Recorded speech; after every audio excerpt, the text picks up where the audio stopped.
All right. Yes, so this is me. The reason why I'm talking to you about LSST is at the bottom. It's because I'm the LSST Science Collaborations Coordinator. I'll briefly touch upon what the science collaborations are. I'm also the co-chair of one of the science collaborations, specifically the Transient and Variable Star Science Collaboration, which is one of the ones that is most interested in gravitational wave counterparts. And this is the title of my talk, Machine and Deep Learning Applications to LSST User-Generated Data Product. I kind of fell a little short of that, and I'll tell you how as I go along the talk. But I realized that there's not many LSST people at this meeting, so I figured it'd be worth it just mentioning what LSST is, the Large Synoptic Survey Telescope. It's a telescope. It's really more than a telescope. It's a survey that this telescope will perform for 10 years from 2023 to 2033 of the southern sky, because it's situated in Chile. And it's a really ambitious project because when you design a survey, mostly you have some specific and perhaps narrow scientific goals in mind, and then you may do some piggyback science in addition to that. LSST, for various historical reasons, end up being designed as a telescope that will perform all possible science that will come from observing the southern hemisphere sky, don't laugh, Josh, synoptically, a high spatial resolution and at large, and at significant depth. So the telescope is situated in the Atacama Desert in Chile, and it's frighteningly close to actually existing, coming into existence, physically at least.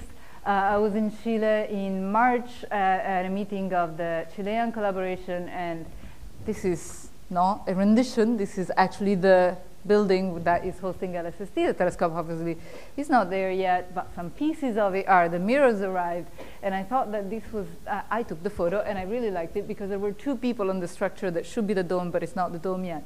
And you get a sense of the size of the telescope by the zoom in and the size of the people that are sitting on that structure. One of the key points of LSST is the innovative optical design, which enables this deep and yet high resolution survey of the sky and enables the fast scanning of the southern hemisphere sky. The optical design, this is an 8.4 meter telescope in diameter, really a 6.7 meter effective diameter, because it has this huge hole in the center. But it's so it's not even a particularly large telescope. You know, we're building 30-meter telescopes. But the optical design allows this large field of view with minimal distortion, and that's why it has that funny and chubby shape, the telescope altogether. So it's a very different design than other 8-meter class telescopes that you may think of, like, for example, the Gemini telescopes that are similar in size but are designed to look at a very, very small field of view, mostly with spectroscopy. LSST is designed to look at a 9.6 square degrees field of view. 9.6 is a very large number with a very high pixel resolution. In fact, sub-second spatial resolution. That is enabled by another key innovative piece of the telescope, which is the camera, which is sort of rendered in this 3D movie with a person next to it, so that you can see that the camera is roughly the size of a European car. And it's partially built in Europe. How it just occurred to me. That may be the reason. So this is 3.2 gigapixel CCD plane padded with iPhones, my iPhone. So this is how many iPhones it would take you to cover the CCD field of the LSST camera. It's a lot of iPhones. 3.2 gigapixels is unprecedentedly large.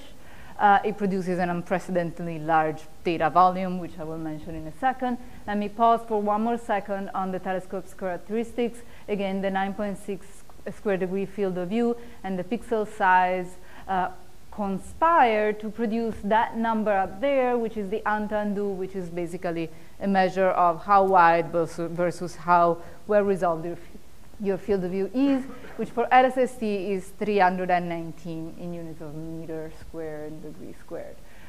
For comparison, we talk about ZTF as a precursor of LSST. That number is 8.85 for ZTF. Other notable numbers, the total number of objects that LSST will catalogs is about 37 billion. For ZTF, its precursors, it's about 1.8 billion. The number of alerts per night has been touched upon earlier, 10 million versus 1 million for ZTF.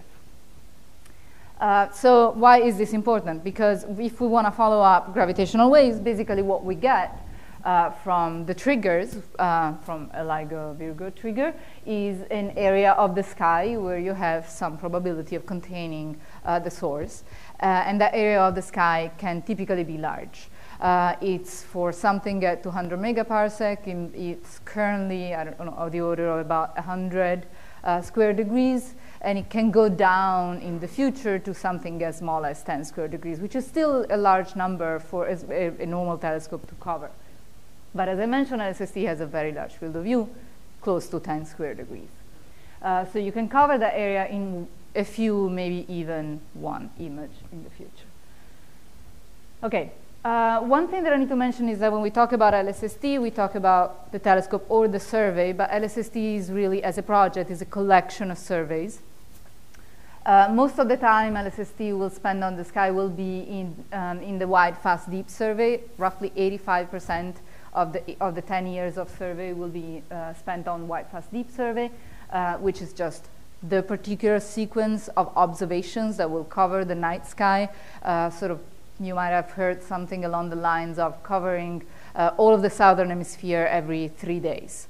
That number is really just a very back of the envelope calculation, and it's in fact not clear yet what it will be because the survey in its detail is being designed. What that means is that what's being designed is which way you will alternate the 7 filters with which you look at the sky, whether you will look at the sky sort of homogeneously in time, or you will prioritize some areas earlier in the survey to let them go progressively later in the survey, something that we refer to as the rolling cadence. Another survey within LSST that is relevant for gravitational wave counterparts is the deep drilling fields. There will be selected fields, currently 5, maybe a little more. There's definitely going to be 4 because those fields have already been identified. There's been data collected on other frequencies in the electromagnetic spectrum on those fields. So those are definitely going to happen. Maybe if there is time, there will be more. If there is time, depends on what the final strategy for the wide, fast, deep is. If that is particularly efficient, then you have more time to release for other surveys, including the deep drilling fields. There will be other surveys that are perhaps less interesting for gravitational waves, like, for example, an ecliptic survey or a galactic plane surveys have been proposed. Those may have less interest to this audience. So as I mentioned, that camera produces a huge amount of data, and that's really truly what's revolutionary about LSST and why LSST is interesting in the context of machine learning, of a machine learning workshop. This is how many of my laptops would take to store about 20 terabytes of data that LSST produces every night. So 30 gigabytes of data per minute. This, I realize, in some other context, radio, for example, is not a really particularly impressive number.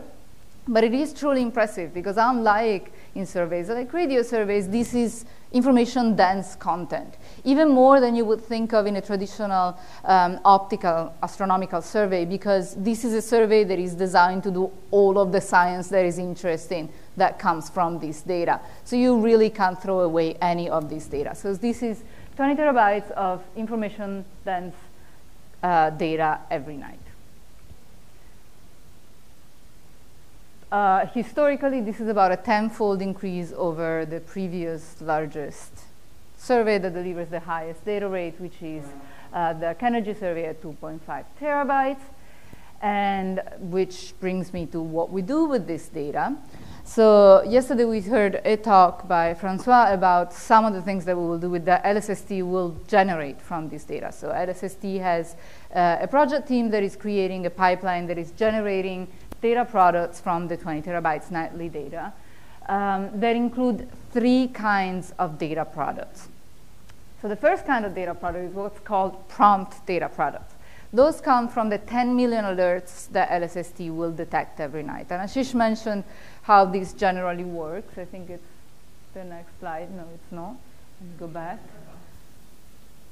I'll get to that in a second.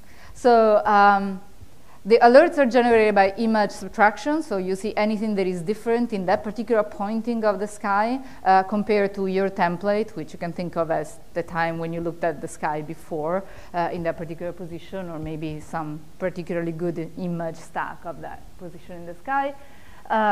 And will trigger, will generate alert packets for each one of those things that change.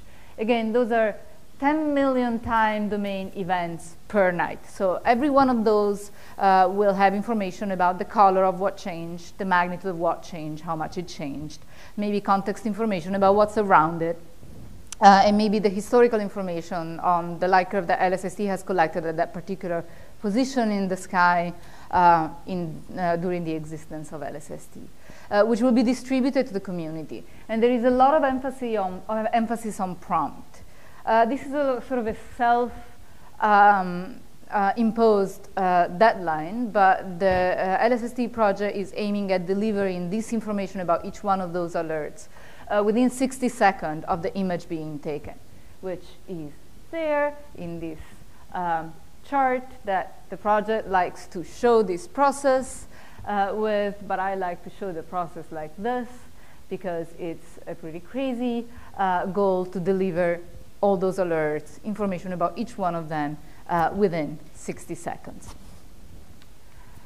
Once you have them, again, this is the information that you have about those, the magnitude, information about the context, the historical information about the transient. They get delivered to the community through brokers, and the next talk will be on brokers, so I will not really talk about that at all. But I will mention it later as one of the machine learning challenges that this survey imposes.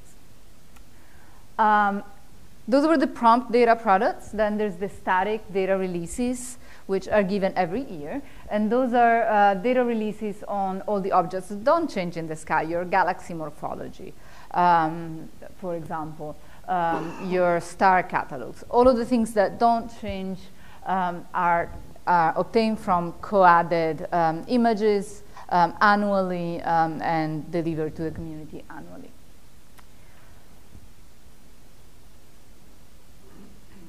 There's a lot of things there because, as I mentioned, LSST will have large field of view, significant depth, minus 24 on the single image in our band, 24.5, 27 on the stacks. And very high spatial resolution. So this will allow us to see the sky in a way that we haven't seen it before, in a way that we have seen very small portions of the sky before, Hubble Space Telescope quality portions of the sky, like the cosmos field, but for all of the southern hemisphere sky. Okay, the third piece are user-generated data products, and this is really finally when I get to the heart of this talk. So the community is designing everything else that these two data products don't provide that is necessary for doing science with LSST. So this is done mostly by the science collaborations, of which I'm the coordinator. That's a bunch of scientists, about 2,000 people across the world that work mostly for free on preparing for LSST. It's a huge network, blah, blah, blah. I don't have time. And they work on a number of different challenges. Many of them are challenges really in data science and machine learning. Each one of the science collaborations that are typically organized by science topic and domain expertise has their specific flavor of machine learning challenges. And I'm only going to mention the two that are most strongly connected with gravitational waves, which are DESC and TVS. They have a number of challenges that include the blending that is related, I will show you in a second how, to gravitational wave, counterpart detection, classification, follow-up, and yes. Let me skip through this and get to this. So there's two ways mainly in which we think about gravitational wave counterparts for LSST. There could be serendipitous discovery of gravitational wave electromagnetic counterparts. So there's serendipitous discovery of kilonovae. And there can be TO response to gravitational wave triggers done with the LSST. Let's begin with the serendipitous detection of kilonovae. So I will run through the rest. LSST may detect a population of kilonovae. Some of them may actually be seen as gravitational wave triggers at high confidence. Many of them will be seen at low confidence. Some of them will be seen at no confidence at all. There's a number of predictions about this. The predictions are iffy in this field because we only have one gravitational wave counterpart, so we're predicting everything based on that and a few models. But it is expected that LSST, in the way the survey is currently envisioned, will detect about 70 kilonovae over 10 years. This is a sample. This is a statistical sample that can give us information. So things that we can do with that is statistical inference on the sample itself, or maybe going back to the gravitational wave, to the LIGO catalogs, to the neutrino, high-energy neutrino catalogs, and see if, in conjunction with these, there is something that is at low confidence in each one of the surveys individually, but it's a high confidence in all three.